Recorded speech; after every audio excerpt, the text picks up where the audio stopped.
bénissons, nous te rendons grâce pour le privilège qui nous a été donné d'être renouvelé, de bénéficier de tes bontés en ce matin et de pouvoir nous tenir par la main pour nous conduire et nous diriger dans tout ce que nous pouvons entreprendre dans ce jour. Nous voulons que tu nous préserves du péché, que tu nous éloignes de tout ce qui n'est pas l'objet de ta gloire et que tu nous maintiennes dans une vie de sanctification permanente jusqu'à la fin de la journée au nom de Jésus-Christ. Amen. Donc, je disais que le texte que j'ai choisi pour nous ce matin, c'est Josué 5, verset 2 à verset 9. Et je vais lire rapidement. À cette époque, l'Éternel dit à Josué, fais-toi des couteaux de silex et circoncis cette deuxième génération d'Israélites. Josué se munit de couteaux de silex et circoncis les Israélites sur la colline d'Aralot. Voici pourquoi Josué les circoncis. Tous les hommes en âge de porter les armes qui étaient sortis d'Égypte étaient morts en chemin dans le désert après avoir quitté l'Égypte. Ils étaient tous circoncis, mais les garçons nés pendant la traversée du désert après la sortie d'Égypte ne l'avaient pas été. Pendant 40 ans, les Israélites avaient marché dans le désert jusqu'à l'extinction de toute la génération des hommes en âge de porter les armes au moment de la sortie de l'Égypte. En effet, parce qu'ils n'avaient pas obéi à l'Éternel, l'Éternel avait juré de ne pas leur laisser voir le pays qu'il avait promis par serment à leurs ancêtres de les donner. Ce pays ruisselant de lait et de miel. Mais il leur substitua leurs fils. Ce sont eux que Josué circoncis puisqu'ils ne l'avaient pas été pendant la marche dans le désert. Après que tout le peuple eut été circoncis, ils restèrent sur place dans le camp jusqu'à leur guérison. Puis l'Éternel dit à Josué, aujourd'hui, j'ai fait rouler loin de vous le pauvre de l'Égypte. Alors, le thème que j'ai choisi pour nous, c'est la circoncision. Alors, qu'est-ce que la circoncision? Littéralement, si on demandait qu'est-ce que c'est que la circoncision, donc la circoncision est une opération chirurgicale, une petite opération chirurgicale qui consiste à enlever le prépuce qui recouvre le gland du sexe masculin. Compte tenu donc de la douleur, cette opération est effectuée de nos jours sous anesthésie locale et elle dure généralement quelques minutes, 5 à 10 minutes pour ceux qui sont expérimentés dans cette opération. Bon, généralement, la circoncision, elle est faite pourquoi? Elle a des avantages potentiels. Premièrement, elle réduit les cas d'infection parce que je me suis rapproché de certains professionnels du corps médical, elle réduit les infections urinaires, les MST, mais également pour les questions d'hygiène, elle est une bonne chose. Alors, lorsque nous regardons les anneaux entre les mains des mariés, qui sont des signes visibles de leur union, de la même manière, la circoncision, à cette époque de Josué, au-delà même de Josué, avait le signe visible de l'alliance entre Dieu et son peuple. Et nous voyons que tout cela commence avec Abraham, lorsque Dieu fit cette alliance, le promettant, lui et à sa postérité, qu'il posséderait un pays magnifique et que sa postérité serait aussi nombreuse que les étoiles du ciel. Le signe visible donc de cette alliance, c'était la circoncision. C'est pour cela qu'Abraham avait circoncis tous ceux qui étaient dans sa maison, jusqu'aux esclaves, jusqu'à ses serviteurs. Alors, celui qui n'était pas circoncisé ne faisait pas partie de la nation d'Israël. Il ne pouvait hériter donc des promesses de l'Éternel. Cela nous permet de comprendre que pourquoi Josué, à peine entré dans le pays promis, pour cette opération-là. Et cela lui est venu par recommandation du Seigneur. Donc, il devait donc, avant de commencer la conquête du pays, pour prendre possession de leur héritage, avant de s'engager, il fallait que Josué fasse cet acte d'obéissance en faisant entrer tout le peuple dans l'alliance avec Dieu. Donc les Israélites étaient circoncis en participant, en particulier tous ceux qui étaient incirconcis pendant la traversée du désert.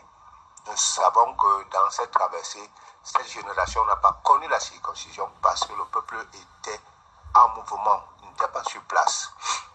Donc, la circoncision est circoncis donc tous les hommes du peuple, et cette génération donc, qui doit sortir de l'Égypte n'a pas été circoncisée, comme je disais.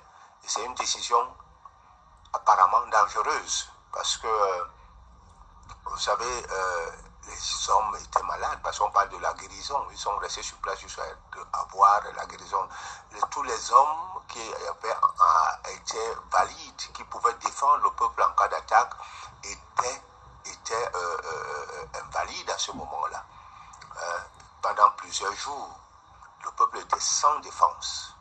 Mais nous savons que Dieu, c'est lui qui nous défend, même quand nous sommes dans le moment de faiblesse.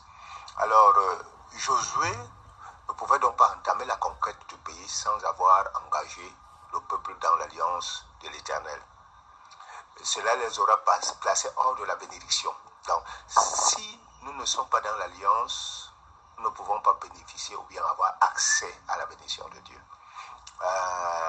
Cependant, la circoncision seulement ne suffit pas. Donc, il faut que celui qui est engagé dans l'alliance marche en accord avec les termes de l'alliance, à savoir obéir à la parole et au commandement de Dieu. C'est pour cela que même dans l'alliance, quand nous sommes mariés, l'homme a ses devoirs et la femme aussi a ses devoirs. Il y a un certain principe, il y a d'autres des choses que nous devons respecter. Donc la nouvelle alliance en Jésus-Christ, l'alliance de paix et de salut, obéit aux mêmes critères de soumission que la première alliance. Celui qui a donné sa vie à Jésus, en reconnaissant qu'il est pécheur et que le sang versé à la croix le lave de ses péchés, celui-là entre dans la nouvelle alliance avec Dieu.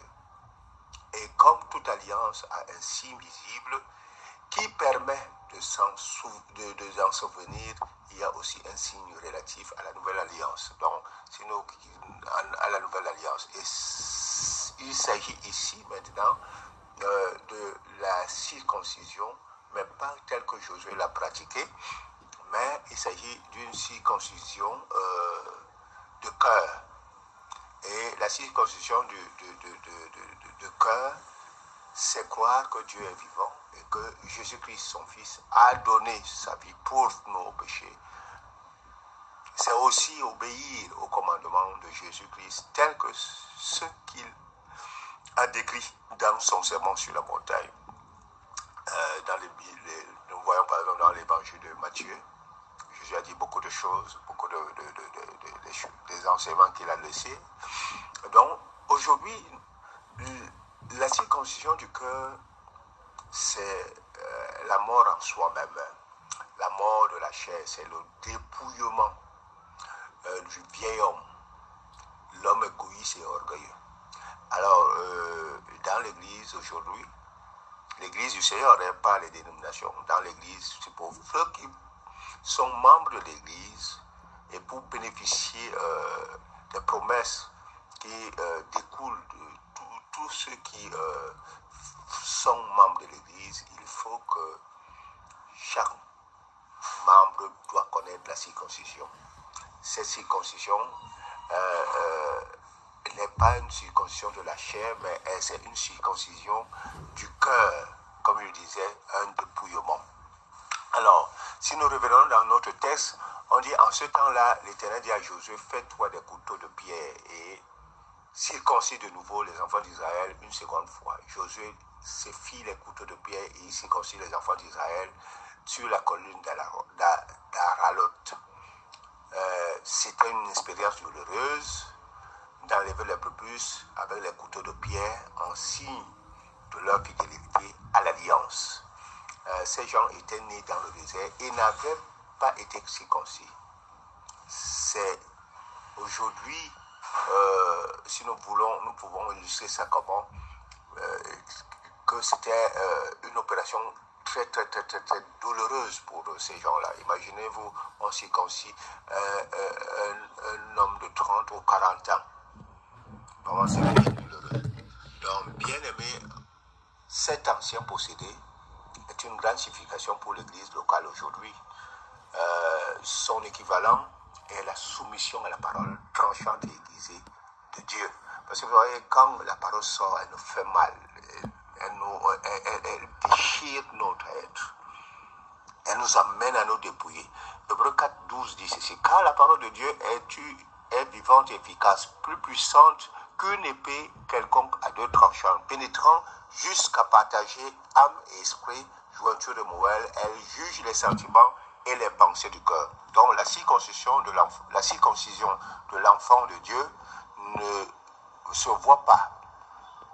Ne se voit pas physiquement, mais elle se voit au travers ou à partir de sa manière de vivre, de parler, d'agir. Ça se voit par un témoignage vivant de la nouvelle alliance, de cette nouvelle alliance. Donc il est important de ne pas se donner le titre de chrétien si nous ne savons pas que nous sommes, que nous ne le sommes pas. Nous ne devons pas se donner ce titre-là, car beaucoup de gens blasphèment le nom de Dieu à cause de notre comportement. Être chrétien, donc, n'est pas une chose à prendre à la légère. Ce n'est pas un titre qu'on devrait se donner pour faire du bien ou pour faire plaisir à quelqu'un, non. Attends, être chrétien, c'est une mort. Et cela, c'est une mort quotidienne, une vie de renoncement quotidien et de sacrifice quotidien pour être digne de l'époux qui est Jésus-Christ, pour être digne du Seigneur, que nous avons dit oui pour l'éternité. Donc, de la même manière, la circoncision du prépuce est douloureuse. La circoncision du cœur n'est pas une partie de plaisir. C'est également une partie de beaucoup de sacrifices et de douleur. Et cela revient à faire de nous véritablement des chrétiens. Donc, bien aimés dans le Seigneur, pour que nous puissions être transformés, nous puissions être régénérés, nous puissions être à l'image de notre Seigneur Jésus-Christ, nous devons laisser être éclairés par la lumière de l'Évangile, être transformés et restaurés par cette lumière. Si nous avons reçu une nouvelle vie de la part de Dieu, ça veut dire si nous avons été circoncis, l'apôtre Paul dit ceci, si quelqu'un est en Christ, il est une nouvelle créature. Les choses anciennes sont passées, voici, toutes choses sont devenues nouvelles. Un chrétien, c'est aussi quelqu'un qui vit ou qui veut vivre en disciple conséquent de Christ. Cela signifie qu'il est apprenti à l'école de Jésus-Christ. C'est un apprenant de Christ. Il vit pour le royaume et non pour les valeurs et non pour les valeurs de la terre, mais plutôt pour celles de l'évangile. C'est-à-dire qu'il vit pour le royaume des cieux et vit pour les valeurs de l'évangile. Il est soucieux de la vie qu'il mène, une vie de sanctification. Il est le reflet de Christ, de sa gloire, de la gloire de Dieu dans tous les domaines de sa vie. Donc, bien aimé dans le Seigneur, je voudrais m'arrêter là pour nous dire que nous ne pouvons pas, en tant qu'enfants de Dieu, entrer dans les promesses de Dieu et avoir une foi conquérante si nous ne sommes pas dans l'alliance.